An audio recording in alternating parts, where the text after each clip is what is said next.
क्या हमारी तख्लीक उन जानवरों में नहीं हो सकती थी? लेकिन उसने इंसान बनाया,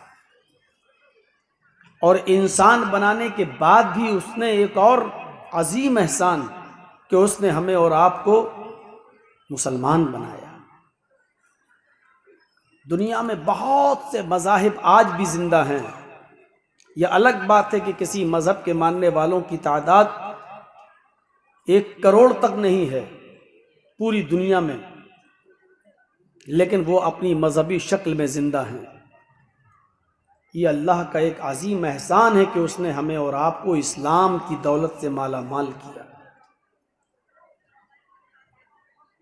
ये कितना बड़ा इनाम है अल्लाह रब्बुल आलमीन का कि उसने हमें और आपको जनाब मुहम्मदुर रसूलुल्लाह सल्लल्लाहु अलैहि वसल्लम का उम्मती होने का शर्फ बख्शा। हम पूरा कुरान पढ़ जाएं और आपको दावत देते हैं पूरा कुरान पढ़िए। अल्लाह ने बहुत सी नेमतें उतारी हैं दुनिया में, लेकिन कभी उसने किसी नेमत के उतारने के बाद, हमें वो नेमत देने के बाद एहसान नहीं जताया। सिर्फ एक मौके पर एहसान जताया है अल्लाह ने। ये सूरज जो हमारी मौजूदा जमीन से 9 करोड़ 30 लाख मील की बुलंदी पर है, जिसकी रोशनी हमें और आपको मिलती है, जिसकी 1 करोड़ 40 लाख डिग्री सेंटीग्रेड गर्मी हमें और आपको हर वक्त मिलती है। हमारे खेतों और हमारे खलियानों में इसी सूरज की गर्मी से अनाज पकता है। इसी सूरज की गर्मी की हरारत हमारी जमीन को भी चाहिए होती है, लेकिन अल्लाह ने इतनी अजीम नेमत दी सूरज, ये नहीं कहा मेरे बंदो मैंने एहसान किया। ये चांद जो हमारी मौजूदा जमीन से 2,40,000 मील की बुलंदी पर है, जिसकी बुरूदत और ठंडक हम महसूस करते हैं, लेकिन उसने ये नहीं कहा कि मेरे बंदो मैंने चांद देकर तुम पर बहुत बड़ा एहसान किया। रात दिन सितारे सैयारे सब उसने दिए, लेकिन एहसान नहीं जताया। आसमान से मूसलाधार बारिश, वो भी एक मुतय्यना मिकदार के अंदर, एक लिमिटेड मिकदार के अंदर हमारे खेतों को पहुंचती है, और उससे हमारा अनाज, हमारा गल्ला पैदा होता है। उसने ये नहीं कहा कि मेरे बंदो मैंने बारिश बरसाई तो ये बहुत बड़ा एहसान किया। आज से तकरीबन 70-80 साल पहले जब अंग्रेजों का जमाना था और कहत पड़ गया था भारत के अंदर, तो साइंटिस्ट लोगों ने, उस जमाने के साइंटिस्ट लोगों ने समंदर के, बंबई में जो समंदर है, उस समंदर के पानी की भाप बनाकर मसनूई बदलियां बनाई थी। समंदर के पानी से जो भाप उड़ती है, उस भाप से मसनूई आर्टिफिशियल बदलियां बनाई थी, और उन बदलियों से सिर्फ 15 मिनट के लिए बारिश की थी, वो भी सिर्फ बॉम्बे के अंदर। गौर से सुनिए, बंबई के समंदरों से उठने वाले पानी की भाप से आर्टिफिशियल बदलियां, मसनूई बदलियां बनाई गईं, और उन बदलियों से बंबई में पानी बरसाया गया।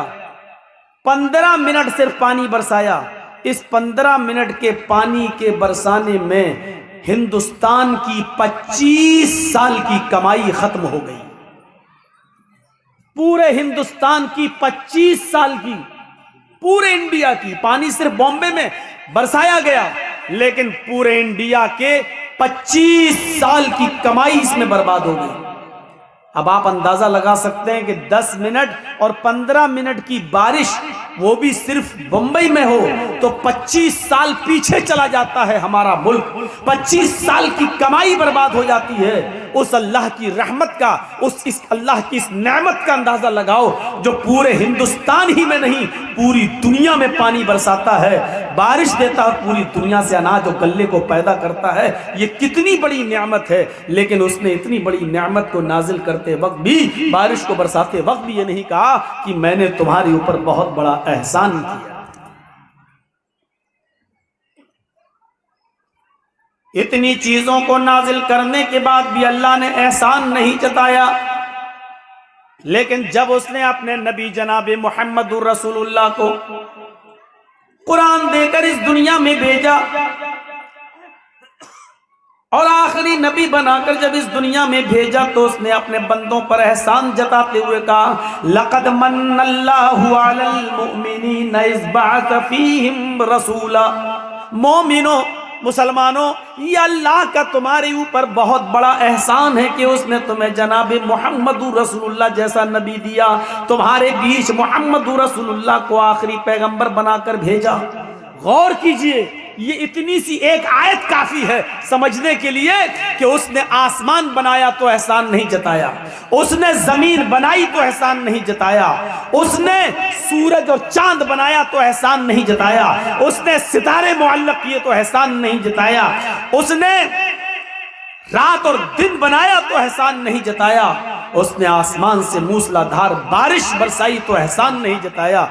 ये सारी नेमतें हैं लेकिन एहसान नहीं जताया। तो मुहम्मदुर रसूलुल्लाह की आमद कितनी बड़ी नेमत है कि उसने कहा कि ये हमारा एहसान है कि हमने तुम्हें मुहम्मदुर रसूलुल्लाह दिए, हमने रसूलुल्लाह को तुम्हें उम्मती बनाया, तुम्हारे बीच में, तुम्हारे दरमियान हमने मुहम्मदुर रसूलुल्लाह को भेजा। इस बाज़ फीहिम रसूलन, हमने उनके दरमियान एक रसूल भेजा, यानी मुहम्मदुर रसूलुल्लाह सल्लल्लाहु अलैहि वसल्लम को जब भेजा तो एहसान जताया। अंदाजा लगा सकते हैं आप। दुनिया का कायदा है कि एहतियाज तरफैन से होता है।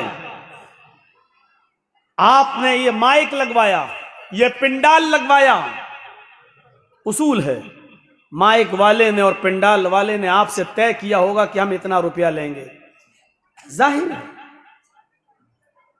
दुनिया का ये उसूल है कि एहतियाज तरफैन से होता है।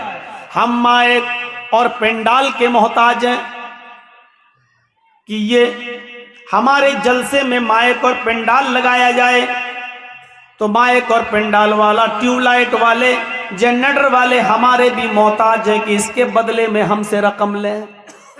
हम इनके मोहताज हैं, ये हमारे मोहताज हैं। हम डॉक्टर के मोहताज हैं कि वो हमारा इलाज करे, तो डॉक्टर हमारा भी मोहताज है कि वो हमसे उसके बदले में उसकी कीमत ले। हम धोबी के मोहताज हैं कि वो हमारे कपड़े धुले, तो धोबी हमारा भी मोहताज है कि वो हमसे बदले में पैसे ले। इस जलसे में बाहर मेला लगा है, अशियाए खुर्दोनोश की चीजें बिक रही हैं, खाने पीने की चीजें अशियाए खुर्दोनोश बेची जा रही हैं, खाने पीने की चीजें बिक रही हैं। इन चीजों के बेचने वाले हमारे मोहताज हैं कि हमसे पैसे लें, और हम इनके मोहताज हैं कि ये पैसा लें और हमें ये खाने पीने की चीजें दें। ये दुनिया का उसूल है। लेकिन यहां आकर उसूल चेंज हो जाता है, यहां आकर उसूल बदल जाता है। हम सूरज के मोहताज हैं, लेकिन सूरज हमारा जर्रा बराबर मोहताज नजर नहीं आता। हम चांद के मोहताज हैं, लेकिन चांद हमारा मोहताज नजर नहीं आता। हम आसमान से मूसलाधार होने वाली बारिश के मोहताज हैं, लेकिन बारिश हमारी जर्रा बराबर मोहताज नहीं है।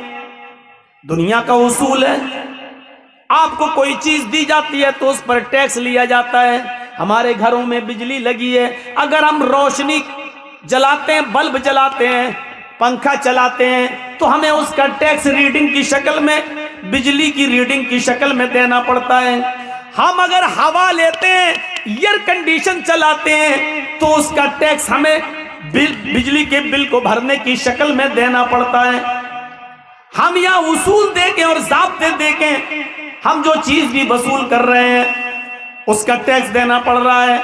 अगर हम गवर्नमेंट से अपने खेतों में पानी लेते हैं तो वो घंटे के हिसाब से उस पर हमसे टैक्स लेती है, लेकिन यहाँ उसूलों में चेंज नजर आता है। हम सूरज की रोशनी के मोहताज हैं, लेकिन अल्लाह रब्बुल आलमीन ने हमें आज तक बिल नहीं भेजा। अल्लाह रब्बुल आलमीन ने आज तक हमें बिल नहीं दिया कि तुमने सूरज की इतनी रोशनी से ये काम किया, दिन के उजाले में इतना काम किया, तुम हमें इतना इतना बिल दो, इतना इतना टैक्स दो। हम एयर कंडीशन की हवा लेते हैं तो टैक्स देते हैं, पंखे चलाते हैं तो टैक्स देते हैं, लेकिन अल्लाह ने जो हवा चलाई आज तक उसने हमसे टैक्स नहीं मांगा। हम गवर्नमेंट को पानी का पैसा देते जो हमारे खेत में देती है घंटे के हिसाब से, लेकिन अल्लाह ने जब बारिश बरसाई तो आज तक उसने टैक्स नहीं मांगा। ओ मेरे बंदे मुझे इस पर टैक्स दे, ओ मेरे बंदे इस पर मुझे टैक्स दे, मुझे ये दे, मुझे वो दे। आज तक उसने टैक्स नहीं मांगा। मांगा तो सिर्फ इतना मांगा, ओ मेरे बंदे मेरी इन तमाम नियामतों के बदले में बस तू इतना कर दे कि वमा खलक़तुल जिन्ना वल इंसा इल्ला लियअबुदून। अपनी तख्लीक का मकसद समझ ले। मेरे घर में चला जा, कच्ची जमीन पर अपना माथा टेक कर अपनी नाक रगड़ दे, ताकि मुझे यकीन हो जाए कि मेरे बंदे ने मेरी गुलामी का तौक अपने गले में डाल दिया और मुझको मालिक मान लिया। मेरे बंदे ने मुझे अपना अहकमुल हाकिमीन मान लिया और मेरे सामने उसने सजदे में सर रखकर अपनी नाक रगड़ दी, अपना माथा पेश कर दिया, यानी उसने अपने आप को जलील बना लिया और मुझे अजीज बना लिया। मेरे बंदे इतना कर दे मेरे लिए।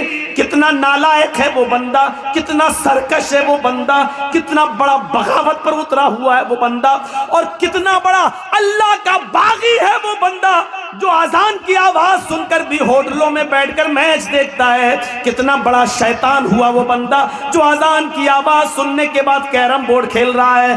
कितना बड़ा बागी और सरकश है वो बंदा जो हय्या अलस सलाह की आवाज सुनकर अल्लाह से जंग का ऐलान करता है और अपनी गुलामी और अपने मालिक को मालिक मानने के लिए तैयार नहीं है। मेरे प्यारे साथियों, इतनी बड़ी बगावत के बावजूद उसके सब्र का बांध टूटता नहीं है। वो हमारे ऊपर चाहे तो पत्थरों के अजाब से हमें हलाक करने पर कादिर है, वो आग की बारिश करने पर भी हम पर कादिर है, लेकिन इसके बावजूद भी वो सब्र का बांध नहीं टूटता और हमारा ख्याल रखे हुए हैं।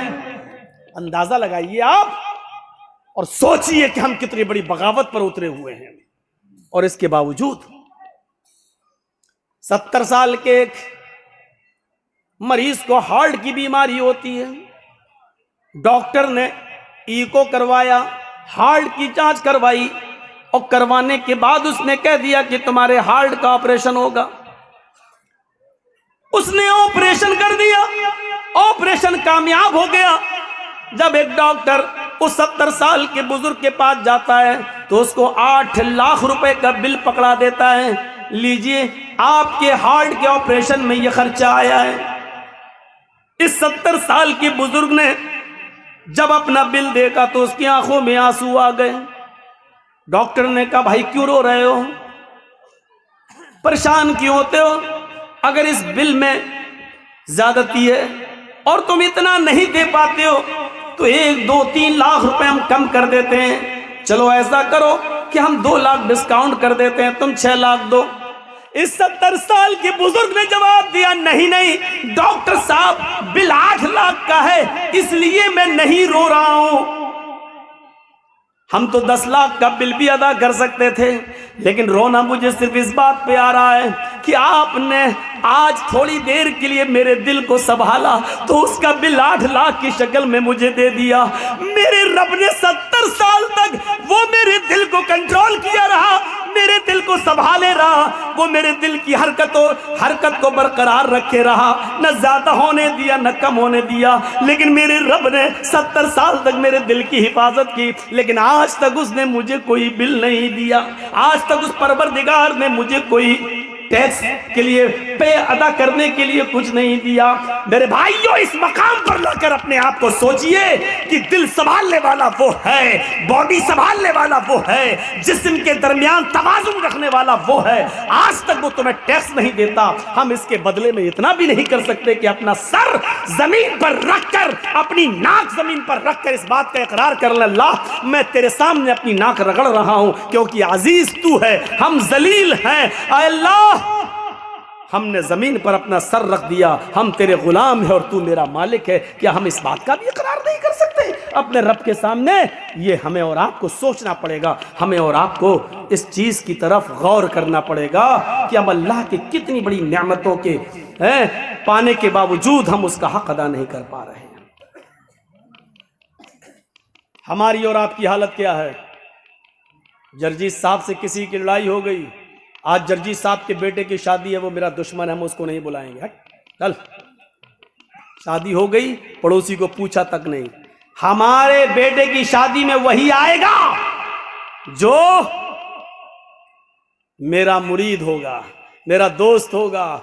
जर्जीत साहब ने अपने दोस्तों की लिस्ट बनाई और शादी अपने बेटे की सारे दोस्तों को बुलाया, लेकिन एक भी दुश्मन नहीं आया। बुलाया ही नहीं तो आएगा क्यों? ये छोटा बड़ा हम सोच सकते हैं, ये दुश्मनी हमारी हो सकती है। हम अपने दुश्मन को देखना गवारा नहीं करते, हम अपने दुश्मन को अपने दस्तरखान पर बिठाना गवारा नहीं करते। लेकिन जरा रब की रहमत पर नजर डाल के देखो, वो कहता है अल्हम्दुलिल्लाहि रब्बिल आलमीन। और दुनिया वालों, मैं सिर्फ मुसलमानों का रब नहीं हूँ, मैं हिंदुओं का भी रब हूँ, मैं ईसाइयों का भी रब हूँ, मैं क्रिश्चियन का, मैं जैनियों का और मैं सिखों का भी रब हूँ। अगर एक मुसलमान को मैं खिलाता हूँ तो एक हिंदू को भी मैं खिलाता हूँ, एक ईसाई को भी मैं खाने को देता हूँ। अगर मैं हवा चलाता हूं तो इससे एक मुसलमान को अगर फायदा होता है तो हिंदू के घर तक भी जाती है। अगर इस बारिश से हम गल्ला उगाते हैं तो मुसलमानों का उगाते हैं, तो गैर मुस्लिमों का भी उगाते हैं। ओ लोगों, हमसे सीखो, हमारे दरमियान कोई दुश्मनी नहीं है। हमने अगर इस दुनिया में किसी से दुश्मनी की होती तो दुनिया में वो आदमी जीता ही कहाँ है। लेकिन हमारी नजर में दुनिया की हैसियत कुछ है ही नहीं है। लौ कानत दुनिया तादिलु इंदल्लाहि जनाह बऊज़तिन मा सका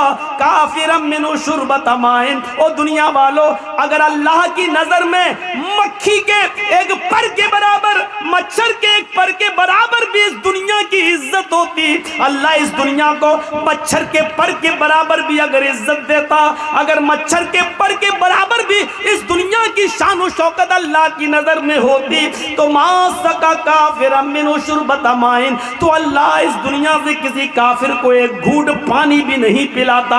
लेकिन दुनिया की कोई हैसियत अल्लाह की नजर में है ही नहीं, मच्छर के पर के बराबर भी दुनिया की हैसियत नहीं। इसलिए पियो, खाओ, दौड़ो, बदमाशियां करो, जो करना हो करो, आखिर मर कर जाओगे कहां? आना तो मेरे ही पास है, तुम्हारा रिमोट कंट्रोल तो मेरे ही पास है। टीवी पर हमारी बीवियां कुछ भी देख रही हो, सीरियल, अब वो नाच रही है, नाचे, जब चाहे तब हटा दे। रिमोट कंट्रोल तो आपकी बीवी के हाथ में है, जब चाहे दबा दे और वो स्क्रीन बदल जाएगी, वो पर्दा बदल जाएगा, दूसरा चैनल लग जाएगा। मेरे भाइयों, भागो कितना भाग सकते हो, पियो शराब कितनी पी सकते हो, खेलो जुआ कितना खेल सकते हो, नमाजों से बगावत करो कितना कर सकते हो, जो चाहो करो, लेकिन जाओगे कहां? आओगे तो मेरे ही पास, तुम्हारा कोई वजूद नहीं है, जाओगे कहां? मौलवी जर्जीस ने देखा इंदिरा गांधी को 16 गोलियां उसके बॉडीगार्ड ने मार दी। अल्लाह, इस देश के तो प्रधानमंत्री भी अपनी जान नहीं बचा पा रहे हैं, तो मेरी जान क्या बचाएंगे? इंडिया में तो मौतें आ रही हैं। जर्जीस भाग कर इंडिया छोड़कर पाकिस्तान की सरजमीन पर गया और पाकिस्तान की धरती ने पूछा, जर्जीस तुम यहाँ क्यों आए हो, इंडिया छोड़ के क्यों आए हो? मैंने कहा, राष्ट्रपति मरते हैं, प्रधानमंत्री मरते हैं, वहां मौतें हो रही हैं, इसलिए मैं आया हूं, ये मुसलमानों का मुल्क है। पाकिस्तान की सरजमीन जवाब देती है, तूने बेनजीर भुट्टो की दास्तान नहीं सुनी है, जनरल जियाउल हक की दास्तान तूने नहीं सुनी है, उसको उसके दांतों से पहचाना गया, जब मरा तो उसकी शक्ल तक नहीं पहचानी जा रही थी। तूने जुल्फकार अली भुट्टो को तख्तेदार पे लटकता हुआ नहीं सुना? अरे उधर तो कम मरे इंडिया में, पाकिस्तान में तो भरोसा ही नहीं है, यहाँ कब कौन किसकी गोली से मार दिया जाए। पाकिस्तान में भी तुम महफूज नहीं हो। जर्जीस इराक की सरजमीन पर गया, इराक की धरती ने कहा अगर यहाँ जिंदगी किसी को मिल सकती थी तो सद्दाम जैसे आदमी को मिल सकती थी, इसलिए कि अमेरिका की आंखों में आंखें डालकर उसी ने जुर्रत की है, उसी ने बहादुरी दिखाई है। लेकिन मौत ने उसको भी अपने शिकंजे में ले लिया। जब पकड़ा गया तो बंकरों के अंदर पाया गया, दाढ़ी बढ़ चुकी थी, मूछें बढ़ चुकी थी, शक्ल से पहचान में नहीं आ रहा था। इराक ने कहा तुम सऊदीया चले जाओ, वहां तुम्हारी जान बच जाएगी। जर्जीस इराक की सरजमीन से भागकर सऊदीया की सरजमीन पर आता है। सऊदीया की सरजमीन में रियाज में उतरता है। रियाज ने पूछा क्यों आए हो? जवाब दिया इसलिए कि इंडिया में मरते हैं, पाकिस्तान में मरते हैं, इराक में मरते हैं, ईरान में मरते हैं, यहां इसलिए आए कि मेरी जान बच जाए। रियाज की सरजमीन ने कहा यहां पर भी जान नहीं बचेगी, इसलिए कि देखो शाह फैसल को उसके भतीजे ही ने मर्डर कर दिया, उसके भतीजे ने मार डाला, बाद में उसको भी कत्ल किया गया। हाँ, यहां पर भी बादशाहों का मर्डर हुआ, कत्ल हुआ। अगर तुम्हें अपनी जान बचाना है तो मक्के में चले जाओ, वहां जनाब मोहम्मद रसूलुल्लाह पैदा हुए थे, शायद वहां जान बच जाए। जर्जीस मक्के में जाता है, मक्के का नजारा देखकर खुश हो जाता है। जैसे अंदर घुसता है उसको तवाफ करने का मौका मिलता है। अभी उसने खाने काबा के साथ चक्कर लगाए थे, अभी मकाम इब्राहिम पर 2 रकात नफिल नमाज पढ़ी थी, अभी दुआ मांगी रहा था, अभी सफा और मरवा के चक्कर लगा ही रहा था।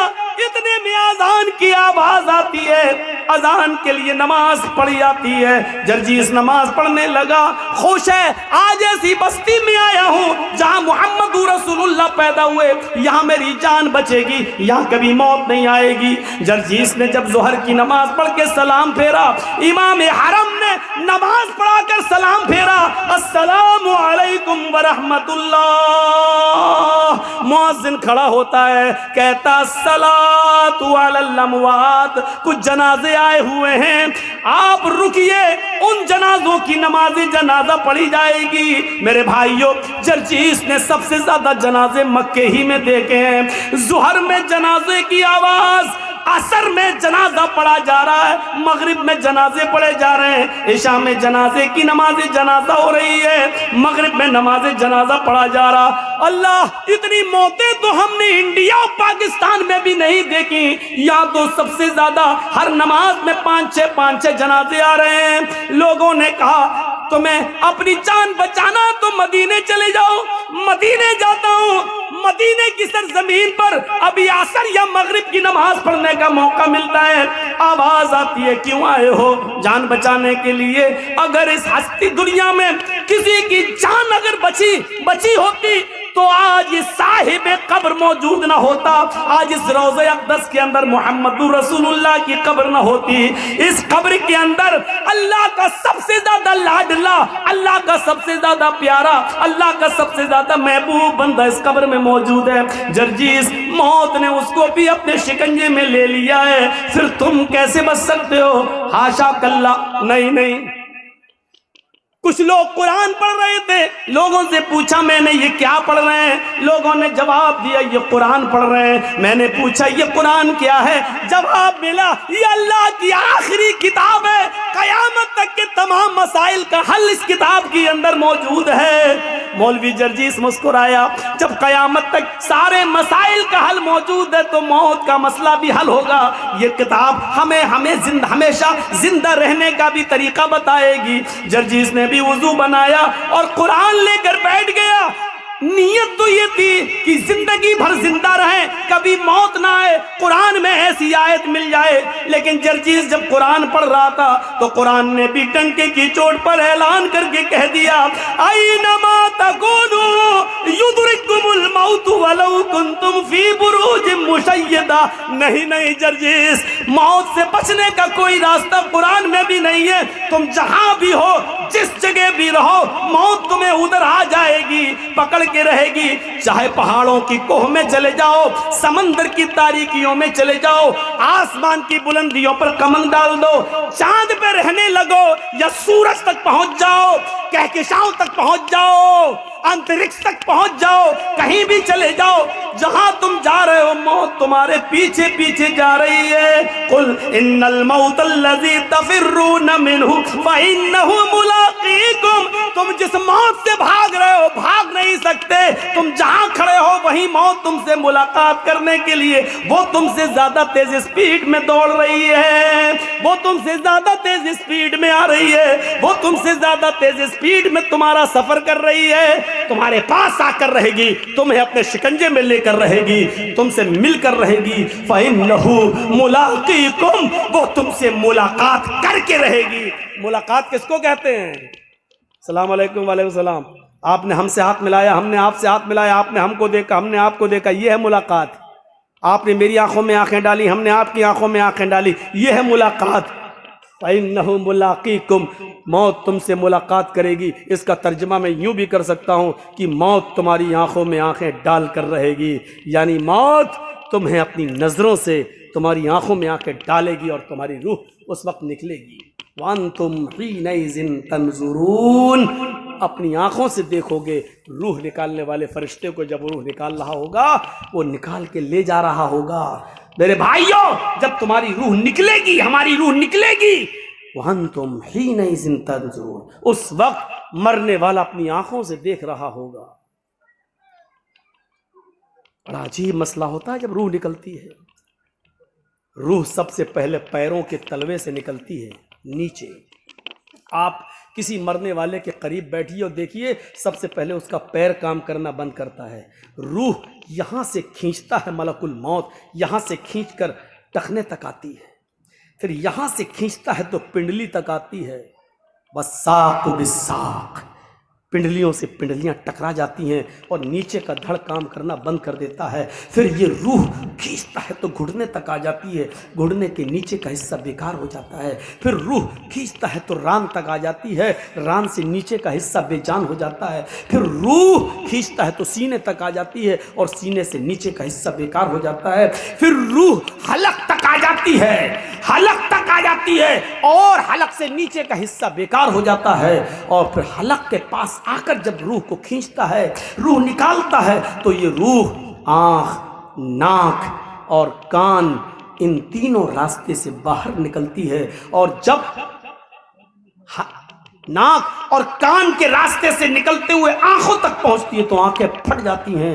और आप देखिएगा, मरने वाला जब मर रहा होगा तो उसकी आंखें खुली रह जाती हैं। क्यों? कुरान कहता है इसलिए खुली रह जाती हैं कि वह अंतुम हीनइज़िन तंज़ुरून, उस वक्त वो रूह निकालने वाले मलकुल मौत को अपनी आंखों से देख रहा होता है। और ये देख रहा होता है कि मेरी रूह को लेने वाले रहमत के फरिश्ते आसमान से आए हैं या अज़ाब के फरिश्ते आसमान से आए हैं, मेरी रूह को जन्नत के फरिश्ते ले रहे हैं या मलकुल मौत के हाथों से मेरी रूह को जहन्नम के फरिश्ते ले रहे हैं। वो इसी दुनिया में देख लेता है कि मेरी रूह को लेने के लिए जहन्नम के फरिश्ते आए हैं, जन्नत के फरिश्ते। बहुत आसान है। हम लोगों में से कितनों के माँ बाप इस दुनिया में नहीं होंगे, कितनों की माँ इस दुनिया में नहीं होगी, कितनों के माँ बाप इस दुनिया में नहीं होंगे। ज़रा सोचिए, वो इस दौर से गुजर चुके हैं, अब वो दौर हमारा भी आने वाला है, आपका आने वाला है, हमें भी उस दौर से गुजरना है। हमने इस मौत के बाद के लिए क्या तैयारी कर रखी है? हमें इस चीज का एहसास अपने अंदर पैदा करना है। बहुत खुश और मगन हो चुके हम लोग, बहुत। ये जो आवाजें आ रही हैं, चाहे औरतों के पंडाल से आ रही हो, चाहे बाजार से आ रही हो, यहां जलसा हो रहा है, कुरान पढ़ा जा रहा है, हदीस पढ़ी जा रही है, ये याद रखिएगा, ये आवाजें आपकी हवा में नहीं घूम रही हैं। आपने सुबह से लेकर शाम तक, अभी जब सोने जाएं बिस्तर पर, तो सोचिएगा कितनी गालियां दी हैं और कितना आपकी जबान से सुभान अल्लाह और अल्हम्दुलिल्लाह निकला है, उसका हिसाब लीजिएगा। आप अभी तक अपनी पूरी जिंदगी का नहीं ले पाएंगे, लेकिन आज का हिसाब लीजिएगा। आज सुबह से शाम तक कितनी गालियां दी हैं, कितनों को धोखा दिया है, कितनों को नाजायज सताया है, कितनों पर जुल्म किया है और कितनों के साथ अच्छा सलूक किया है। आपने जो कुछ भी किया है वो इस हवा में घूम नहीं रहा है, बल्कि उसको फरिश्ते रिकॉर्ड किए हुए हैं। अच्छा क्या तो दाएं हाथ के फरिश्तों ने रिकॉर्ड कर रखा है, बुरा आपकी जबान से निकला तो उसको बाएं हाथ के फरिश्तों ने रिकॉर्ड कर लिया है। वो इस हवा में है नहीं। ये मत सोचिएगा कि उस हवा में घुल गया और मिल गया और चला गया, नहीं, वो रिकॉर्ड है, वो रिकॉर्ड है। और कयामत के दिन अल्लाह उस रिकॉर्ड को हमारे सामने पेश कर देगा। फमन यअमल मिस्काल ज़र्रतिन खैरन यरा वमन यअमल मिस्काल ज़र्रतिन शर्रन यरा। जर्रा बराबर नेकी की होगी तो उसको भी तुम अपने नामे आमाल में देख लोगे, जर्रा बराबर बुराई की होगी तो उसको भी तुम अपने नामे आमाल में देख लोगे। इस चीज का एहसास हमारे और आपके अंदर आना चाहिए। जहन्नम का सबसे हल्का अजाब उस आदमी को दिया जाएगा जिसके पैरों के तलवे के नीचे आग की दो चिंगारियां होंगी। इन्ना अहवना अहलिन नारी अज़ाबन यौमल क़ियामती लरजुलुन युज़अु फी अख़मसी क़दमैहि जमरतान। नोट करिए,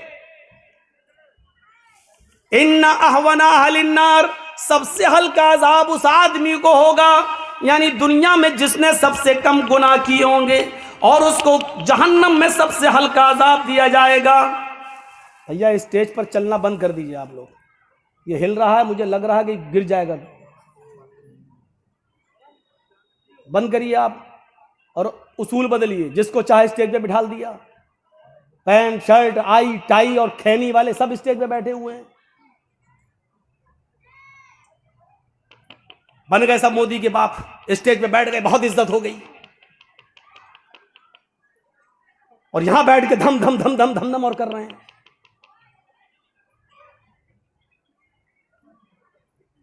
इन्ना अहवना अहलिन नारी अज़ाबन यौमल क़ियामती, सबसे हल्का अजाब उस आदमी को दिया जाएगा कयामत के दिन।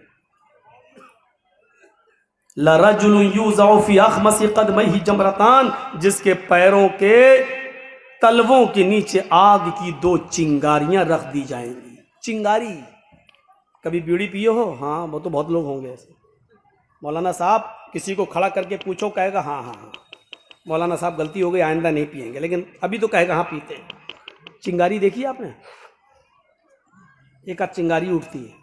अंगारे की बात नहीं कर रहा हूं मैं, अंगारा तो इतना बड़ा होता है, कोयला आपने जलाया वो अंगारा है, वो तो बहुत बड़ा हो गया। आग की दो चिंगारी दो पैरों के नीचे, इन तलवों के नीचे रख दी जाएगी। ये कौन आदमी होगा मालूम है? जिसने सबसे कम गुनाह किए होंगे और दुनिया जहन्नम में जिसको सबसे हल्का अजाब हो रहा होगा। हम लोगों ने सबसे कम गुनाह किए हैं, ये तो बाद ही में पता चलेगा कम किए कि ज्यादा किए। दो चिंगारियां रखी जाएंगी और इन दोनों चिंगारियों का हाल क्या होगा? यगली मिनहुमा दिमागुहु, इन दोनों चिंगारियों से उसका दिमाग खौल रहा होगा हांडी की तरह। जैसे गोश्त उबलता है ना, हांडी में आप गोश्त रख दीजिए और थोड़ी देर के लिए आग पर रख दीजिए, उसके बाद देखिए हो आवाज आती है ना, चूल्हे पर आवाज। यगली मिनहुमा दिमागुहु, इन दोनों चिंगारियों से उसका दिमाग खौल रहा होगा। यारा अन्नहु अशद्दु अज़ाबन, वो समझ रहा होगा पूरी जहन्नम में सबसे ज्यादा सख्त अजाब मुझी को दिया जा रहा है। दो चिंगारियों की वजह से वो क्या समझेगा कि मुझे सबसे ज्यादा सख्त अजाब दिया जा रहा, हालांकि उसको सबसे हल्का अजाब हो रहा होगा, लेकिन वो ये समझेगा कि पूरी जहन्नम में सबसे ज्यादा सख्त अजाब मुझे दिया जा रहा है, सबसे ज्यादा सख्त अजाब। ये तो सबसे हल्का अजाब हो गया। अब अल्लाह जाने सबसे हल्का अजाब किसको मिले, कौन हो जिसने सबसे कम गुनाह किए। ये तो सबसे हल्का अजाब हो गया, लेकिन सबसे ज्यादा सख्त अजाब किसको दिया जाएगा? वहां नाम आए हैं। सबसे ज्यादा सख्त अजाब किसको दिया जाएगा? वहां अल्लाह के नबी ने नाम लिए हैं। इन्ना अशद्द अज़ाबन यौमल क़ियामती अल मुसव्विरून, आखिरत के अंदर सबसे ज्यादा सख्त अजाब, सबसे ज्यादा हार्ड अजाब उसको दिया जाएगा जो दुनिया में तस्वीरें बनाया करता है, जो दुनिया में तस्वीरें लिया करता है। खुलकर क्यों ना कह दूं, जो अपने मोबाइलों में सेल्फी लेता है, फोटो खींचता है, किसी मौलवी के साथ वो सेल्फी लेकर फख्र करता है, अपनी दुकान में मौलाना को बिठा के सेल्फी लेकर उसके प्रचार करता है। इन्ना अशद्द अज़ाब यौमल क़यामती, इन्ना अशद्द अन्नास, सख्त अज़ाब लोगों में सबसे ज्यादा क़यामत के दिन उसको दिया जाएगा अल मुसव्विरून, जो दुनिया में तस्वीरें बनाया करते हैं, जो दुनिया में तस्वीरें लेते हैं। लो बेटा लो, खींचो। क्या हो गया? वीडियो कर रहे हो? ये नहीं बन रही वीडियो। आइए अभी जर्जी साहब तक खत्म करेंगे। मौलाना साहब हो गए जन्नतुल फिरदौस के मालिक, बहुत अच्छा। अपने दोस्तों में शेयर करेंगे, देखिए जर्जी साहब से मुलाकात करके आए हैं, मिल के आए हैं। ये छोड़िए, अपनी आखिरत को बर्बाद मत कीजिए। जलसे क्यों करवाते हो? अगर ये सख्त बात सुनने के हक में नहीं सुनने की ताकत नहीं है तो जलसे कराना छोड़ दो, छोड़ दो। 4.5 लाख मदरसे पूरे हिंदुस्तान के अंदर, 4.5 लाख मदरसे, 50 लाख से ज्यादा उलमा, 20 करोड़ से ज्यादा मुसलमान। कभी मुहासिबा किया है? कभी हिसाब लिया है? 4 लाख से ज्यादा मदरसे, 50 लाख से ज्यादा मौलाना, और नमाजियों का परसेंटेज सिर्फ 2%। इन 20 करोड़ मुसलमानों में मस्जिदों में नमाज का परसेंट अगर जोड़ो तो सिर्फ 2%, जुमे में 5% हो जाता है, रमजान में थोड़ा सा और बढ़ जाता है, क्योंकि मौसम आता है। मौसम है ना, आम का मौसम आया तो आम, मौसम गया तो आम, पता नहीं चलता है। ऐसे ही मौसमी मुसलमानों को आप जानते हो कौन है? जो रमजान के मौसम में नमाज पढ़ते हैं। मौसम गया तो आम और फ्रूट की तरह ये भी बेचारे मस्जिदों से गायब हो जाते हैं। कभी मुहासिबा करा? गुस्सा आ रहा ना? आना चाहिए। गुस्सा जिंदों को आता है, मुर्दों को नहीं आता। आना चाहिए। इस बात पर नहीं आना चाहिए कि एनआरसी लागू होगी, क्या होगा। इस बात पे गुस्सा नहीं आना चाहिए कि एक आदमी इस्लाम छोड़कर दूसरे मजहब में चला गया, नहीं आना चाहिए। उस पर तो अल्लाह का शुक्र अदा करना चाहिए कि बारे इलाह तूने इस्लाम को ऐसे गंदे लोगों से महफूज कर लिया है। उस पर गुस्सा आने की जरूरत नहीं। कुरान से 26 आयतें बदलने चला था, अल्लाह ने दिखा दिया जो कुरान को बदलने की कोशिश करेगा अल्लाह उसको इसी तरीके से बदलेगा। दुनिया में इससे बड़ा मौजिजा और क्या हो सकता है? हिंदुस्तान में जो हुआ है, चला था कुरान बदलने, अल्लाह ने उसी को बदल दिया।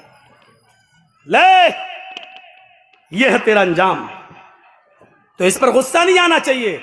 मैं तो उस अल्लाह का शुक्र अदा करता हूं कि बारे इलाह बहुत अच्छा हुआ है, बहुत अच्छा हुआ है। पहले मुस्लिम बनकर जब इस्लाम के खिलाफ बोलता था तो तकलीफ होती थी, अब गैर मुस्लिम बनकर बोलेगा तो कोई तकलीफ नहीं होगी, इसलिए कि इस्लाम को तो 14 साल से बराबर दुश्मन गैरों ने नुकसान पहुंचाने की कोशिश की लेकिन नहीं पहुंचा पाए। तो अब ये क्या कर लेगा? न 3 में न 13 में क्या कर लेगा? कोई हैसियत नहीं है। गुस्सा इस बात पर नहीं आना चाहिए, गुस्सा इस बात पर आना चाहिए कि आपने हिसाब क्या लिया है, हिसाब क्या दिया है। हिसाब जिंदों से लिया जाता है, मुर्दों से नहीं। आप मदरसे का कमेटी है, हिसाब लीजिए। हम जो चंदा देते हैं बताइए कहां खर्च करते हो, कहां लगाते हो, बच्चों पर कितना खर्च होता है, ये हिसाब लेने की जिम्मेदारी आप देते हैं तो आप लीजिए इसका हिसाब।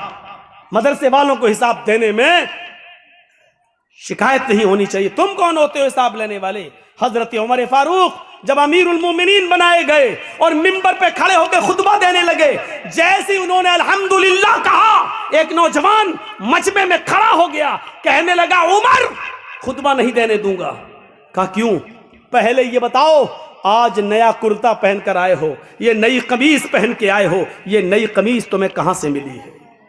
तुम्हारी तनख्वाह तो बैतुल माल से इतनी नहीं है कि उसमें तुम नया कपड़ा सिला सको। आज ये नई चादर तुम्हारे जिस्म पर मैं देख रहा हूं, ये कुर्ता, ये कमीज तुम्हारे पास कहां से आया? हजरत उमर जवाब देते हैं कि इसका जवाब मैं नहीं दूंगा, मेरा बेटा देगा। आए मेरे बेटे उठो और जवाब दो कि ये नई कमीज, नया कुर्ता कहां से आया? बेटा उठता है और जवाब देता है, आए लोगों सुनो, बैतुल माल में बहुत सी चादरें आई हुई थी और उन चादरों में सबको मुसलमानों में बंटना था। तो वो चादरें जब बटी तो सबको एक एक चादर मिली, मेरे बाप को भी उसमें एक चादर मिली, सबको एक एक चादर दी गई, मेरे बाप को भी एक चादर मिली। उसी चादर की इन्होंने कमीज बना ली। हजरत उमर ने कहा, नौजवान क्या अब मैं खुतबा दे सकता हूं? तुमने मेरी सफाई मेरे बेटे की तरफ से सुन ली, अब जवाब दे, अब मैं खुतबा शुरू करूं? कहा नहीं। कहा क्यों? कहा अब तो मैं और उलझ गया हूं। कहा एक एक चादर सबको मिली, मुझे भी तो मिली थी। मैं दर्जी के पास गया, उस एक चादर में मेरी कमीज नहीं बनी। तुम तो हमसे डबल हो, तुम तो मोटे ताजे हो, तंदुरुस्त हो, हट्टे खट्टे हो। हम तो 5 फीट के हैं, तुम 6 फीट से भी ऊंचे हो, फिर तुम्हारी कमीज कैसे बन गई? हजरत उमर ने कहा, बेटे इसका भी जवाब दो।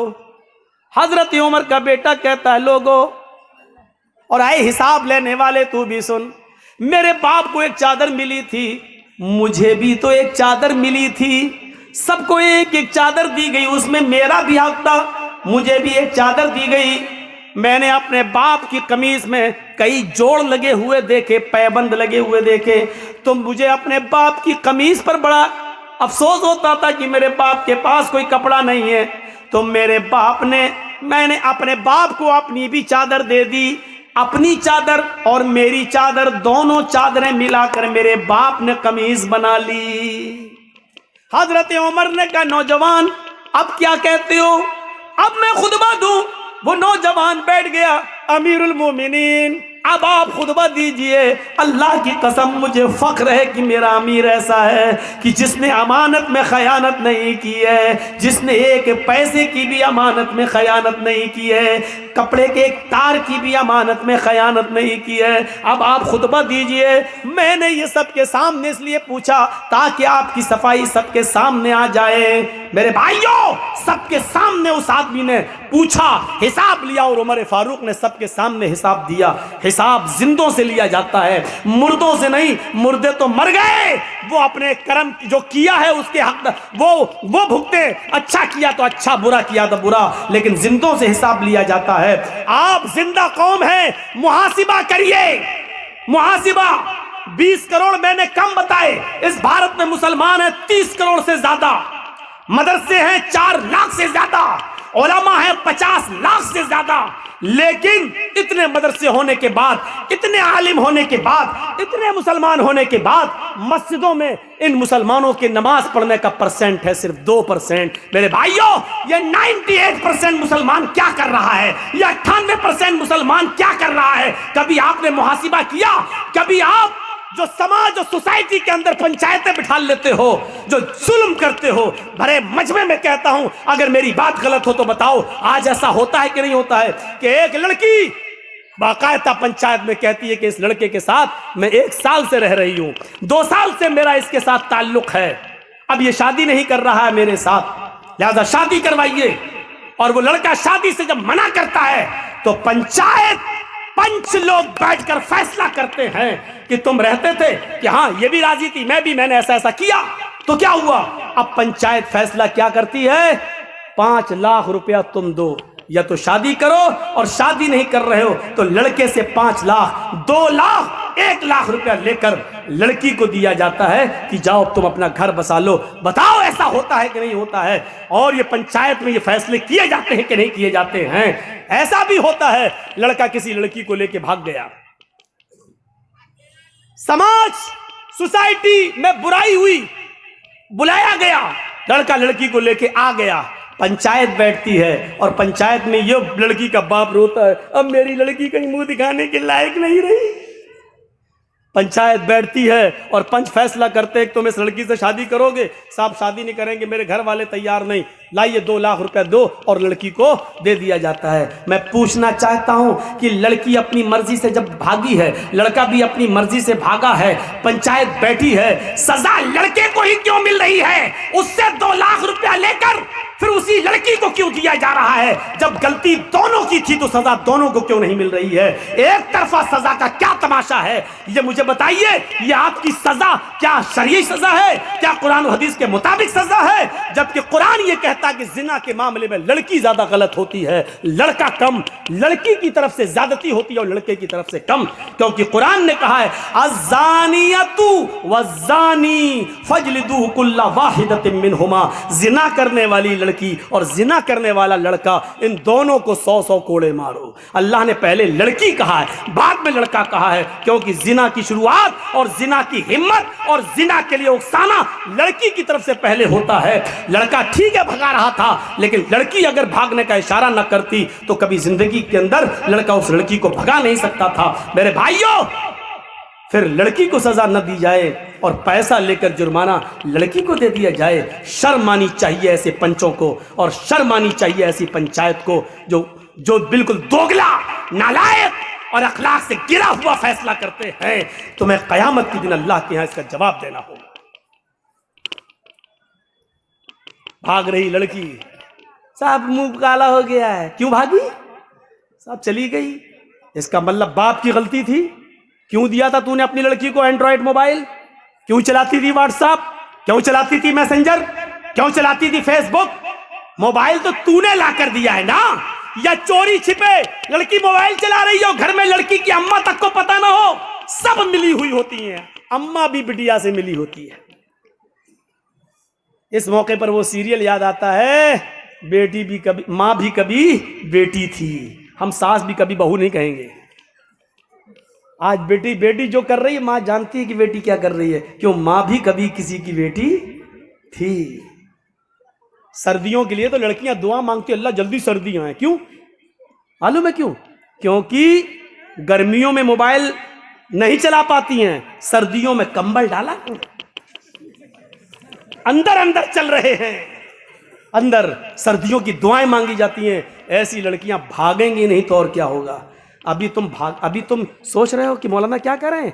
अभी कुछ दिन देखिए, अभी अगर अब फिर ये बदलती है 2024 में, अगर यही रवैया रहा तो अभी आप देखिए, अभी तो मुस्लिम लड़कियों का मुस्लिमों के साथ मामला है, अभी आप देखिएगा।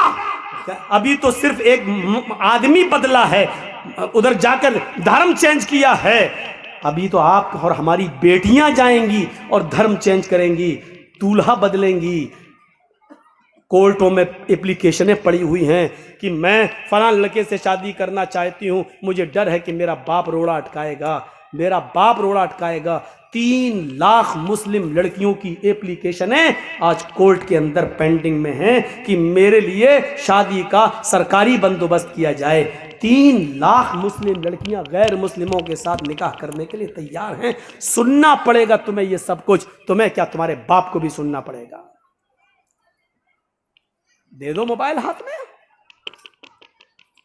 कॉलेज और यूनिवर्सिटियों का मामला यह है कि मुस्लिम लड़कियों के लिए स्कीमें निकाली जाएंगी।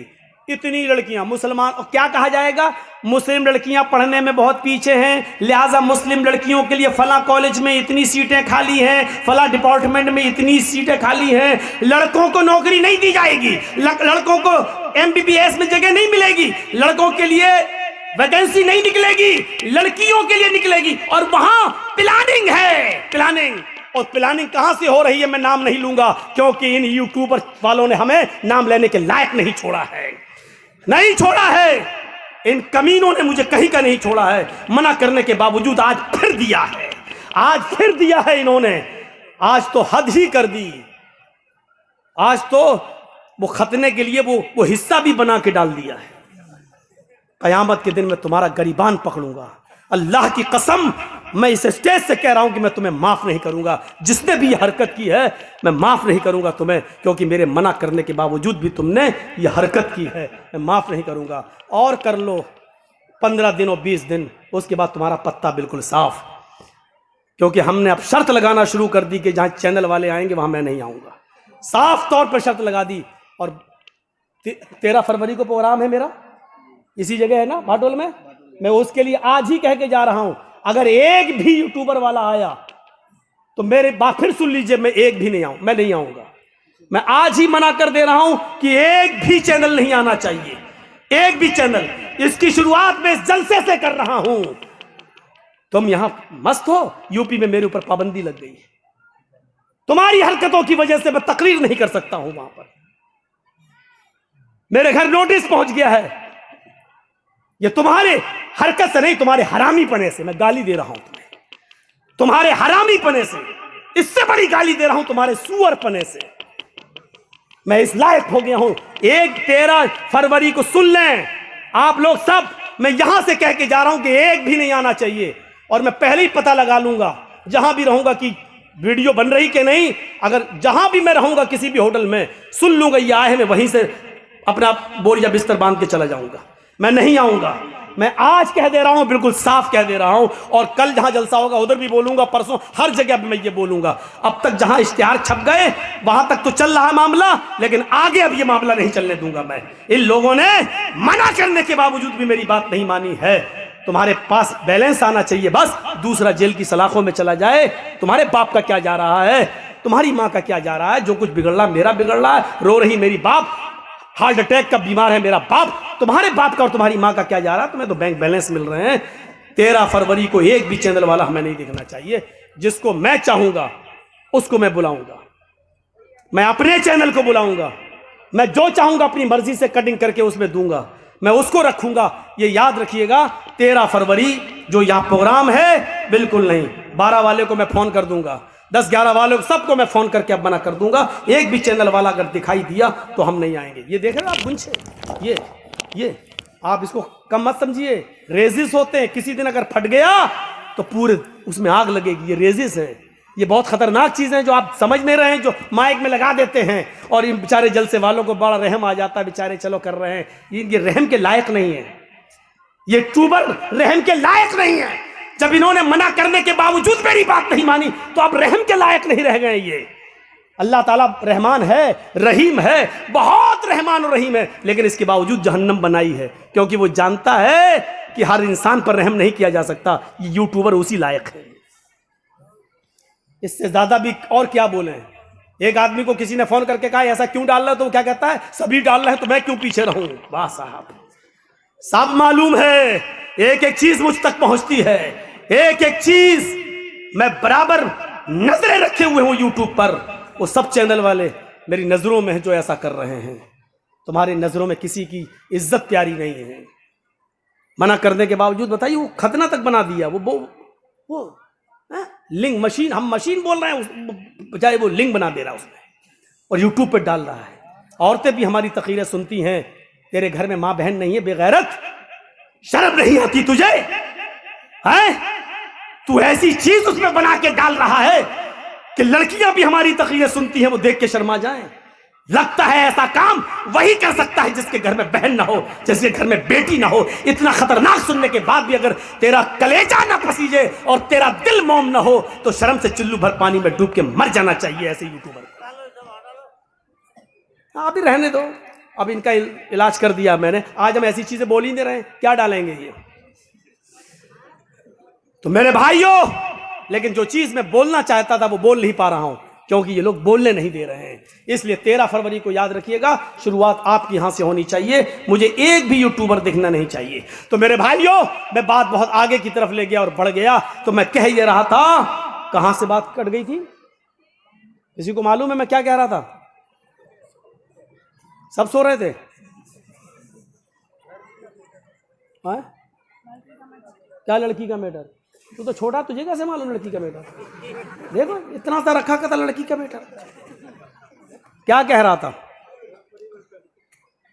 अरे छोड़िए धर्म परिवर्तन। तो मेरे भाइयों, सबसे सख्त अजाब उस आदमी को होगा, इन्ना शद्दन्नास अज़ाबन यौमल क़यामत अल मुसव्विरून, तस्वीर बनाने वालों को। तो मैं भाइयों, यहां से आप बात को रखिए, अल्लाह का शुक्र अदा कीजिए कि आप इस्लाम से जुड़े हुए हैं और इस चीज की कदर कीजिए। और याद रखिए ये किरामन कातिबीन हमारे एक एक हरकत को लिख रहे हैं और नोट कर रहे हैं। हमें और आपको सबको इसका हिसाब किताब देना है अल्लाह रब्बुल आलमीन के यहाँ। रिकॉर्ड हो रहा है, हमारा सब कुछ रिकॉर्ड हो रहा है। और इसके बाद एक चीज और बताना चाहता हूं मैं आपको। मैं कह ये रहा था कि हिसाब कितना किया है। बेटा सही बन रही वीडियो, घबराओ नहीं। तुम्हारे चैनल में आज 80,000 रुपया आएगा इस महीने का। इसको अभी पूछो मैं क्या कह रहा था तो नहीं मालूम है इसको, लेकिन ये देखने आया कि सही बन रही कि नहीं वीडियो। इतना डांटने के बाद भी हरामी पना देखिए आप और सुअर पना देखिए, ये हाल है इनका। सोचिए आप, मुझे पुरानी वाली मुझे आदत पे आना पड़ रहा है। मैं सोच रहा था उम्र बढ़ गई, अब अपने अंदर संजीदगी लाओ, लेकिन आप लोगों ने लाने नहीं दिया। अभी भी देख रहा सही बन रही कि नहीं बन रही है।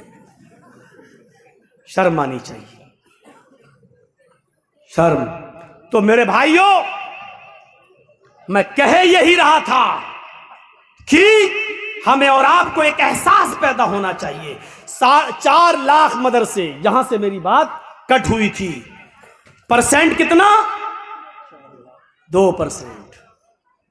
उलमा 50 लाख, मुसलमान 30 करोड़। हैसियत क्या? परसेंटेज कितने नमाजी 2। 98% क्या कर रहे हैं? सोचिए, 98% क्या कर रहे हैं? गुस्सा जिंदों को आता है, मुर्दों को नहीं। आपको गुस्सा आना चाहिए। मैं नहीं कहता हूं गुस्सा नहीं आए, मुझे गुस्सा आ रहा है ना। गुस्से को पालो, गुस्से को परवान चढ़ाओ। गुस्सा जिंदों को आता है, मुर्दों को नहीं। लेकिन ये गुस्सा आपको इसके ऊपर नहीं आना चाहिए जिसने धर्म परिवर्तन कर लिया। गुस्सा आपके इसके ऊपर नहीं आना चाहिए कि ऐसा हो रहा है वैसा हो रहा है ना। नहीं, गुस्सा इस बात पे आना चाहिए कि आपकी बीवी ने सुबह फजर की नमाज पढ़ी या नहीं पढ़ी है। नहीं पढ़ी है तो गुस्सा आना चाहिए। आपका बेटा 10 साल से बड़ा है, नमाज पढ़ने नहीं गया, बिस्तर पे सो रहा है, आपको गुस्सा आना चाहिए। नमाज क्यों नहीं पढ़ी? आपको गुस्सा आना चाहिए, इस बात पे गुस्सा आना चाहिए आपको। आपका बेटा शराब पीकर घर में आया, आपको गुस्सा आना चाहिए। ऐसा क्यों किया? आप गुस्से को पालिए, परवान चढ़ाइए और बच्चों को पढ़ाइए और लिखाइए, क्योंकि पढ़ाने और लिखाने के साथ ही आप एक अच्छा इंसान बना सकते हो अपने बच्चों को। तो मेरे भाइयों, गुस्सा जिंदों को आता है, मुर्दों को नहीं। आप गुस्सा, लेकिन गुस्सा जहां आना चाहिए वहां आपको आना चाहिए, हर जगह गुस्सा नहीं। मुझे जायज बात पे गुस्सा आया, यहां गुस्सा आना चाहिए। आपको भी जायज बातों पे गुस्सा आना चाहिए। अल्लाह के रसूल को भी गुस्सा आता था, और गुस्से का तो हाल ये था कि अल्लाह के नबी के जब गुस्सा आता था तो हत्ता मर्रत आईना, आपकी दोनों आंखें सुर्ख हो जाया करती थी। सहाबा कहते हैं अल्लाह के रसूल को जब गुस्सा आता था तो ऐसा लगता था जैसे अनार का जूस किसी ने मोहम्मद रसूलुल्लाह की आंखों में डाल दिया है, इतनी लाल हो जाती थी आंखें। हजरत उमर ने हिसाब दिया, आप भी हिसाब देना सीखिए। और याद रखिए, कुरान की आयत है, वमन अअरज़ अन ज़िक्री फ़इन्न लहू मईशतन ज़नका। आज हम दौड़ रहे हैं 2 रोटी मिल जाए, और 2 रोटी के लिए हम क्या क्या कर रहे हैं। सोचिए, समंदर में एक विहील मछली है, विहील मछली समंदर में 40 टन गोश्त खाती है। एक दिन में 40 टन मछलियों को, 40 टन। आप सोचते जाइए, 40 किलो का एक मन होता है, हैं? और 100 किलो का एक कुंटल होता है, 10 कुंटल का 1 टन होता है। 40 टन गोश्त खाती है।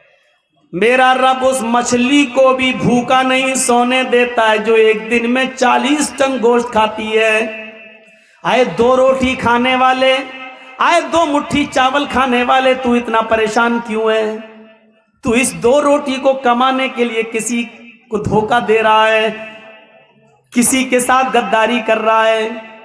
अपनी दुकान खोले बैठा है, मोबाइल का मैकेनिक है, किसी ने मोबाइल संभालने के लिए तुझे दिया, तुझे मालूम है कि 100 रुपए की लागत में ये मोबाइल संभल जाएगा, लेकिन तूने उससे 1000 मांग लिए। इसकी आईसी बिगड़ गई, इसकी ये बिगड़ गई, उसकी वो बिगड़ गई, ये चेंज करना पड़ेगा, वो चेंज करना पड़ेगा।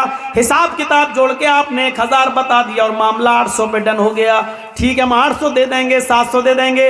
आपने सोचा कि 100 की लागत है, 700 दे रहा है, 600 तो बच रहा है। आपने 100 की जगह 1000 बताया, 100 की जगह 150 बताना आपका जायज था, 100 की जगह 200 बता देते आपके लिए जायज था, लेकिन 100 की जगह 1000 बताकर 700 पे अपने मामले को डन करना, ये है कुरान की उस आयत के मुताबिक कि या अय्युहल्लज़ीना आमनू ला ताकुलू अम्वालकुम बैनकुम बिल बातिल, ईमानो वालो तुम आपस में एक दूसरे का माल नाजायज तरीके से मत खाओ।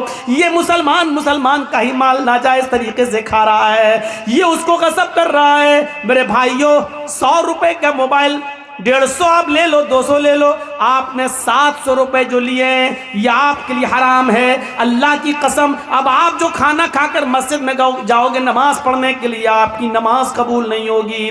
जिसने हराम का एक लुकमा खाया 40 दिन तक अल्लाह उसकी इबादत को कबूल नहीं करता।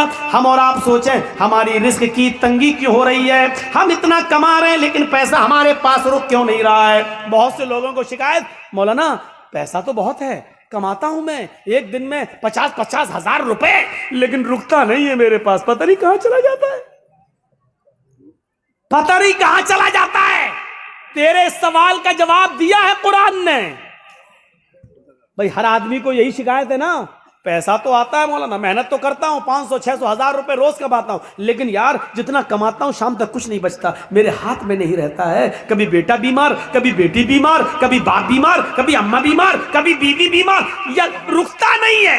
तेरे सवाल का जवाब मौलवी के पास नहीं, कुरान में मौजूद है। वमन अअरज़ा अन ज़िक्री फ़इन्न लहू मईशतन ज़ंका, तुम अल्लाह के जिक्र से मुंह मोड़ोगे, एराज करोगे, तो अल्लाह कहता हम तुम्हारी रोजी को तंग कर देंगे।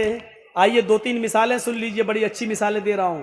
ये रोजी को तंग करना ये क्या है और जिक्र से मुराद क्या है? वमन अअरज़ा अन ज़िक्री, जिक्र से मुराद नमाज।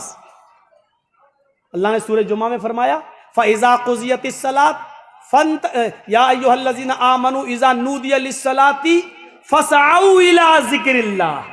जब तुम्हें जुमे की नमाज के लिए, जुमे की अजान के लिए बुलाया जाए, जुमे की अजान जब दी जाए, पुकारा जाए जुमे की नमाज के लिए, तो क्या कहा? फसआऊ इला ज़िक्रिल्लाह, तो तुम दौड़ पड़ो अल्लाह के जिक्र के लिए। इससे मुराद क्या है? नमाज के लिए।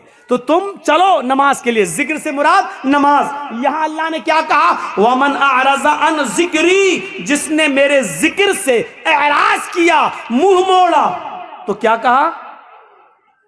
फ़इन्न लहू मईशतन ज़ंका, हम उसकी रोजी तंग कर देंगे। एक बात याद रखिएगा, बहुत बहुत बहुत बड़े पॉइंट की बात बता रहा हूं आपको।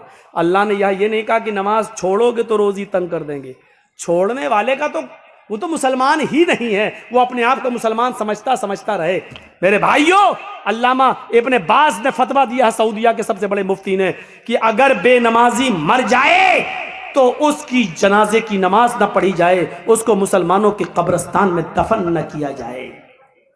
एक औरत ने अब्दुल्ला इब्ने बाज सऊदिया के मुफ्ती से सवाल किया कि मेरा शौहर बेनमाजी है, उसको मैं 2 साल से समझा रही हूं लेकिन वो फिर भी नमाज नहीं पढ़ता है, तो क्या मेरा अपने शौहर के साथ रहना जरूरी है?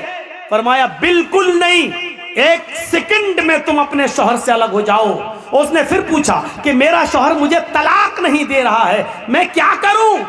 अब्दुल्ला इब्ने बाज ने फतवा दिया तलाक की जरूरत ही नहीं है, क्योंकि तेरा शौहर 2 साल से नमाज नहीं पढ़ रहा है। जब वो मोमिन ही नहीं है, तू मोमिन है। मोमिन औरत किसी काफिर के साथ रह नहीं सकती है, वो तलाक नहीं दे रहा है, मत देने दे। ये निकाह अपने आप ऑटोमेटिक फिस्क हो जाता है। लिहाजा तू एक इद्दत हैज का गुजार, एक पीरियड गुजार, यानी 1 महीना तुझे आएगा, बस 1 पीरियड गुजारने के बाद तू अपना दूसरा निकाह कर ले किसी मोमिन से।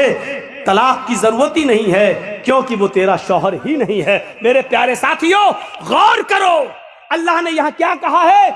नुक्ता याद रखिएगा, नुक्ता। हद कर दी आप लोगों ने। चलिए करिए जो कुछ कहना है। एक तो बच्चा हेरा गया, मेरा मेहमान है बच्चा। चलिए कहिए जो कुछ कहना, वो माइक रखा वो बोलिए ना। बच्चा हेरा गया, पैदा करना जानते हैं बस। तरबियत है ही नहीं।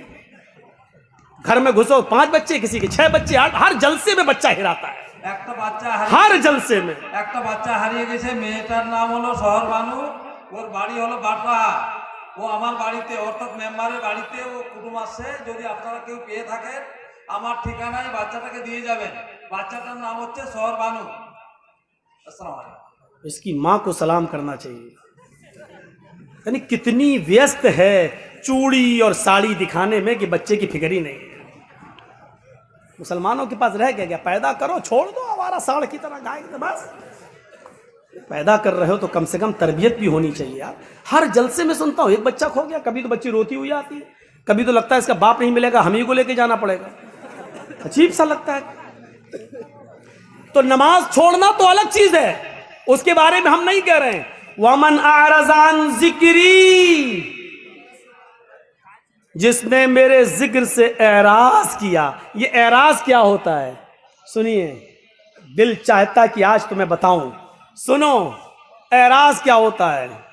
जिसने मेरे जिक्र से यानी मेरी नमाज से एराज किया, फ़इन्न लहू मईशतन ज़नका, हम उसकी रोजी तंग कर देंगे। वनहशुरुहु यौमल क़यामति अमा, और क़यामत के दिन उसको अंधा उठाएंगे। उसकी आंखें नहीं होंगी, आंखें होंगी लेकिन देख नहीं सकता, अंधा उठेगा। कौन? नमाज छोड़ने वाला नहीं, नमाज से एराज करने वाला।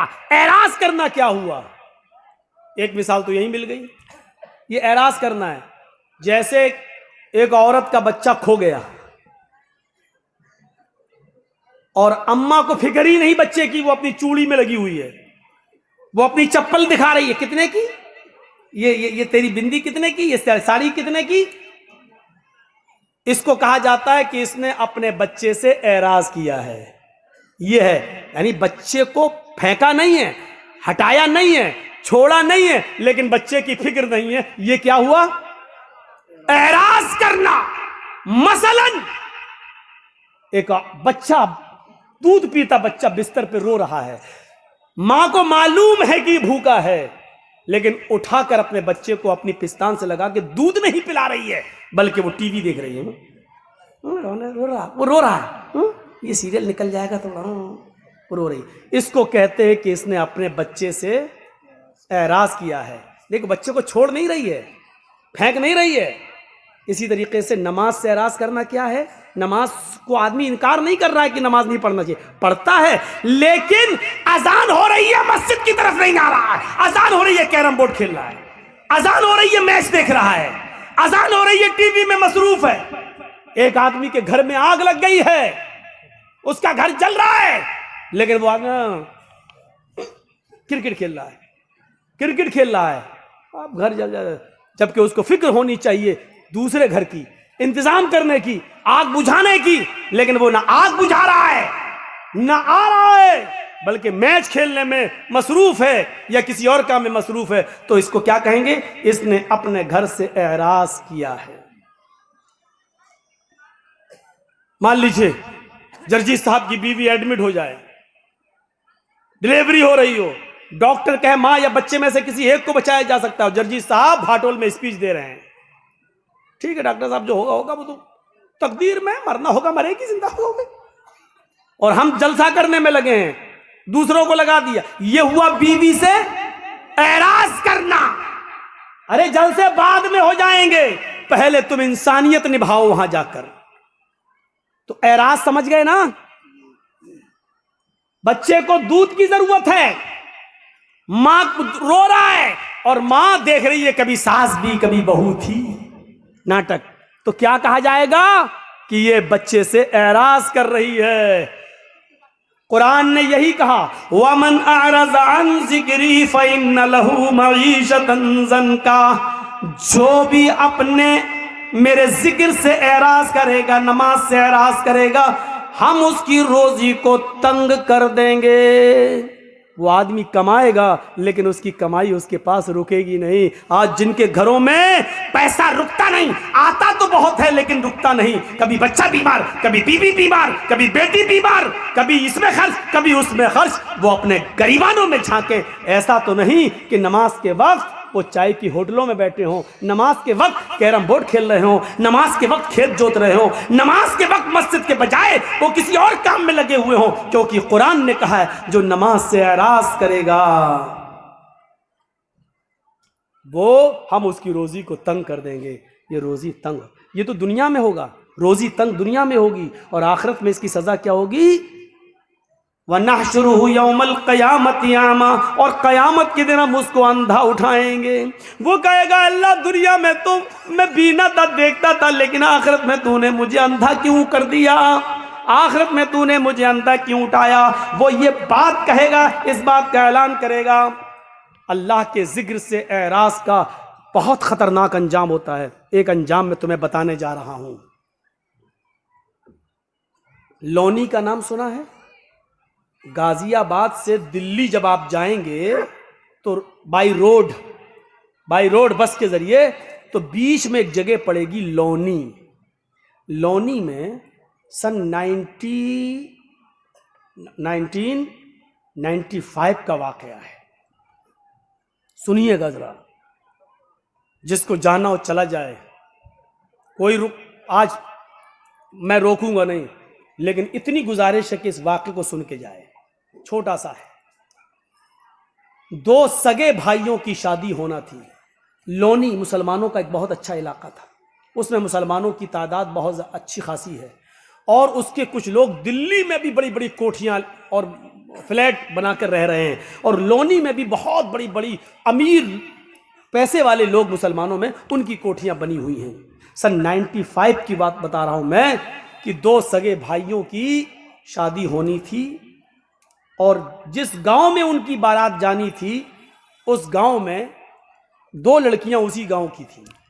घर अलग अलग था लेकिन गांव एक ही था। इन दोनों लड़कों ने कहा, इन दोनों सगे भाइयों ने, चलिए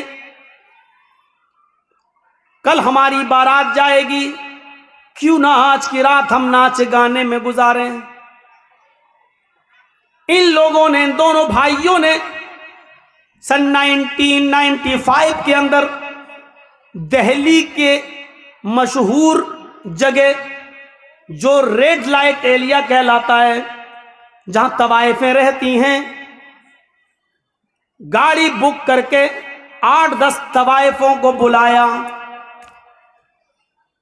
8-10 तवाइफें जब इस घर में आती हैं लोनी में, और फिर नाच और गाना चलता है। लड़के के यार दोस्त, लड़कों के यार दोस्त भी आए हुए हैं, और पूरी रात नाच चलता है, पूरी रात गाना चलता है। देखिए तो वो क्या हो गया, ओ भैया चाय वाले, हमें तो लगा आग लग गई भाई। चाय वाला भी कमाने में लगा, जलसा सुन रहे हैं। बताइए सुनेंगे? जो चाय पी रहे होंगे वहां बैठ के सुनेंगे। फिल्म हॉल में तो पेशाब भी रोक के बैठ जाते हैं यहाँ बेचारे।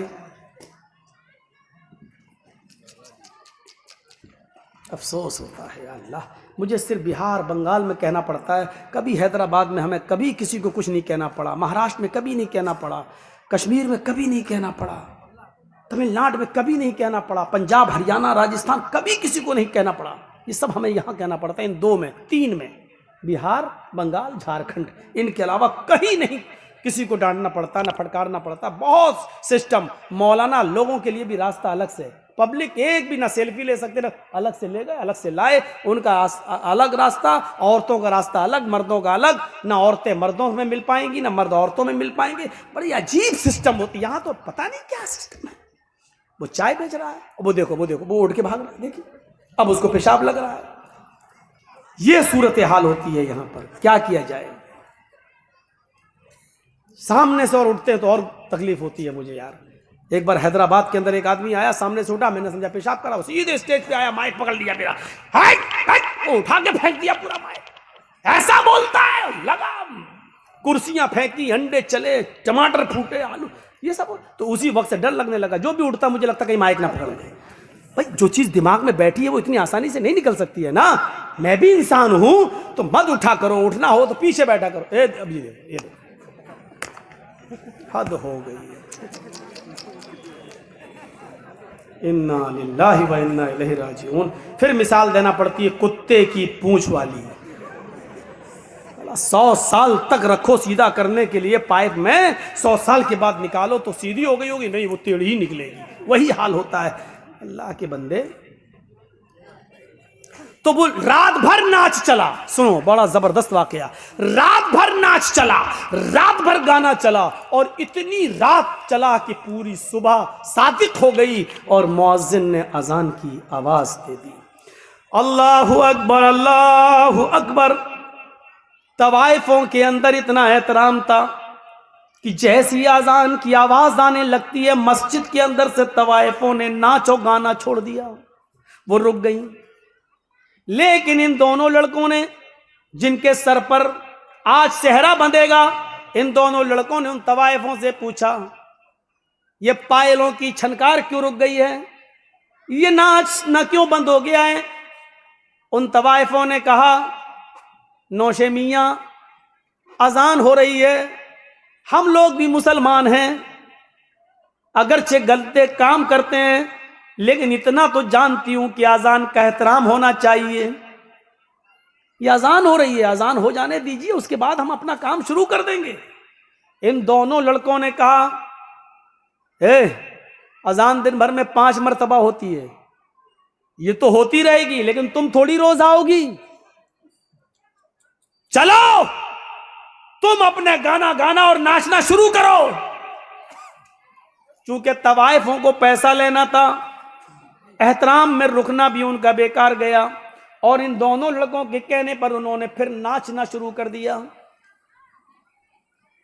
सर्दियों के दिन थे, तवाइफों को तो नाचते नाचते पसीना आ गया। सुबह 7 बजे तक ये नाच गाना चला। अब उन तवाइफों को पैसे वैसे दे दिए गए और उनसे कहा गया, चलो। उन तवाइफों ने कहा कि हम अकेले नहीं आए थे, अकेले जाएंगे भी नहीं, क्योंकि हम तवाइफों पर कभी भी और कहीं पर भी हमला हो सकता है, हर आदमी हमें पूरी नजर से देखता है। इन दोनों लड़कों ने एक गाड़ी ली और कहा कि तुम्हारी गाड़ी नहीं तवाइफों की आगे चलेगी, चलो गाजियाबाद से दिल्ली है ही कितना दूर, तुम्हें छोड़ के आते हैं। आज शाम को 4 बजे हम दोनों की बारात जाएगी, हम वहां से आ जाते हैं तुम्हें छोड़कर। तवाइफों की गाड़ी आगे आगे चल रही थी, इन दोनों भाइयों की गाड़ी पीछे पीछे चल रही थी। इन दोनों भाइयों की गाड़ी पीछे पीछे चल रही थी। कोहरा था, उस दिन मौसम बड़ा ठंडा था। तवाइफों की गाड़ी किसी तरीके से निकली और उसके बाद सामने से एक तेज रफ्तार ट्रक आ गया। कोहरे की वजह से पहचान नहीं हुई और इन दोनों भाइयों की गाड़ी उस ट्रक से टकरा जाती है, और ये टक्कर इतनी जोर से होती है कि गाड़ी कई बार जंपिंग खाते हुए खेत के अंदर, खलियान के अंदर जाती है। उन दोनों भाइयों के सर कुचल जाते हैं, सीना बाहर आ जाता है, भेजा निकल जाता है। उन दोनों भाइयों को मैं पहचानना मुश्किल हो गया कि बड़े भाई की शक्ल कौन सी है और छोटे भाई की शक्ल कौन सी है। कपड़े जो पहने थे, उन कपड़ों की वजह से अलग अलग किया गया कि ये इसका है, ये इसकी है। मेरे प्यारे साथियों, अल्लाह के जिक्र से एराज का अंजाम आपने देखा है, क्या हुआ है। ये नमाज का वक्त था, इसने नमाज को छोड़कर नाच गानों में मस्त हो गया। फिर उन तवाइफों को छोड़ने वहां गया। अंजाम ये हुआ कि मेरे भाइयों, अभी शाम को 5-6-10 घंटे के बाद इन दोनों के सरों पर सेहरा बंधना था और ससुराल से मिलने वाले कपड़े इनको पहनना थे। लेकिन अब इनके सरों पर सेहरा नहीं, ससुराल से दिए हुए कपड़े नहीं, अब इनके जिस्मों पर कफन पहनाया जा रहा है। गौर कीजिए, थोड़ी देर में कितनी हैसियत बदल जाती है। अभी कुछ देर के बाद इनको ससुराल की तरफ से मिलने वाले कपड़े पहनना थे, लेकिन अब इनको सफेद रंग का कफन पहनाया जा रहा है। अभी कुछ देर के बाद अभी इनको ससुराल की तरफ बारात लेके निकलना था, लेकिन अब ये बारात लेकर नहीं बल्कि कब्रिस्तान की तरफ निकलने वाले। अभी इनका सफर एक लड़की के गांव में होने वाला था, अब इनका सफर कब्रिस्तान की तरफ हो गया है। गौर कीजिए अल्लाह के जिक्र से एराज का नतीजा क्या निकलता है। मेरे भाइयों, अभी इनको ससुराल जाना था लेकिन कब्रिस्तान पहुंचाया जा रहा है, कपड़े पहनाते कफन पहनाया जा रहा है। जिस मौलवी को अभी इनको ससुराल में बारात की जगह पर बैठकर या अय्युहल्लज़ीना आमनू तक़ुल्लाह हक़्क़ तुक़ातिह कुरान की आयतें पढ़कर इनका निकाह कराना था, आज उस मौलवी को अल्लाहुम्मा अग़फ़िर लिहय्यिना व मय्यतिना व शाहिदिना व गायबिना व सग़ीरिना व कबीरिना पढ़ना पड़ रहा है। अल्लाह के जिक्र से एराज का नतीजा ये निकलता है। मेरे भाइयों, इसी को कुरान कहता है वमन अअरज़ा अन ज़िक्री फ़इन्न लहू मईशतन ज़न्का। अगर तुम अल्लाह के जिक्र से एराज करोगे, मुंह फेरोगे। इन दोनों बच्चों ने नमाज का इनकार नहीं किया था, नहीं नमाज नहीं पढ़ना चाहिए, नहीं, सिर्फ मुंह मोड़ा था। चलो, अरे अजान तो होती रहती है, वो अपना काम कर रहा है, तुम अपना काम करो। इनको अजान के बाद नमाज पढ़ने जाना चाहिए था, नहीं गए। ये तवाइफों का नाच देखते रहे। यही है एराज। जैसे दूध पिलाने वाली माँ अपने दूध पीते बच्चे को छोड़कर टीवी देखने लगे तो कहते ये बच्चे को से मुंह मोड़ रही है, बच्चे से एराज कर रही है। यही है नमाज से एराज करने का नतीजा। मेरे भाइयों, नमाज वो बिल्कुल छोड़ता हो वो मुसलमान ही कहाँ है, लेकिन ये नमाज छोड़ते नहीं थे, पढ़ लेते थे, लेकिन अजान के वक्त नहीं, अव्वल वक्त नहीं, अजान के वक्त किसी और काम में लगे हुए हैं। यानी नमाज से ज्यादा अहमियत किसी और चीज को देना। मेरे भाइयों, ये एराज करना है, ये एराज करना है। आप या बिना मतलब के बैठे हैं, कुछ नहीं, आप तकरीर सुन रहे हैं, जर्जीस को सुन रहे हैं, आपको ना पेशाब लग रहा है न कोई परेशानी है, लेकिन आपको सिर्फ चाय की लौक लग रही है या बीड़ी की आपको लौक लग रही है, आप उठकर वहां चले गए और बीड़ी पीना चाहते हैं। इसको कहा जाता है तकरीर से एराज, इसको कहा जाता है कुरान और हदीस से एराज। इसको छोड़कर उसको अहमियत दे रहे हैं, इसको कहा जाता है पीठ दिखाना, इसको कहा जाता है मुंह मोड़ना। तो यही उन लोगों ने किया था। आप तकरीर सुनने आए हैं, मुंह नहीं मोड़ रहे हैं, लेकिन बीड़ी की लौक लग रही है, पीछे चले गए, बीड़ी पीने लगे। आप आए तो थे सुनने, लेकिन बीड़ी की लौक ने आपको तकरीर नहीं पीछे ले गया। इसका मतलब यह है कि आपकी नजर में बीड़ी की अहमियत ज्यादा है, कुरान और हदीस की कम है। इसीलिए इसी तरह मेरे भाइयों, अजान हो रही है और आप खेत जोत रहे हैं, अजान हो रही है और आप कपड़ा सिल रहे हैं, अजान हो रही है आप कैरम बोर्ड खेल रहे हैं, अजान हो रही है आप इंडिया पाकिस्तान, इंडिया ऑस्ट्रेलिया का मैच देख रहे हैं और जमात जा रही है। इसी को कहते हैं नमाज से मुंह मोड़ना, इसी को कहते हैं नमाज से एराज करना। और वमन अअरज़ा अन ज़िक्री फ़इन्न लहू मईशतन ज़न्का। अगर तुम हमारे जिक्र से, हमारी नमाज से मुंह मोड़ोगे, एराज करोगे, तो हम तुम्हें तुम्हारी रोजी को तंग कर देंगे। और रोजी के साथ साथ अल्लाह ने जिंदगी को तंग कर दिया। देख लीजिए उन दो नौजवानों का हश्र क्या हुआ। ये किसी के साथ भी हो सकता है, हमारे और आपके साथ भी हो सकता है। मेरे भाइयों, आप कितने भी अच्छे काम कर लें, लेकिन इतना याद रखिएगा, आखिरी वक्त में काम अच्छा होना चाहिए। आखिरी वक्त में काम अच्छा होना चाहिए। क्या आपको मालूम नहीं? बुखारी शरीफ की उस हदीस को देखिए। एक सहाबी ओहद के मैदान में लड़ रहे हैं, सबसे पहले तीर उन्होंने काफिर पे चलाया, सबसे ज्यादा बहादुरी उसी ने दिखाई।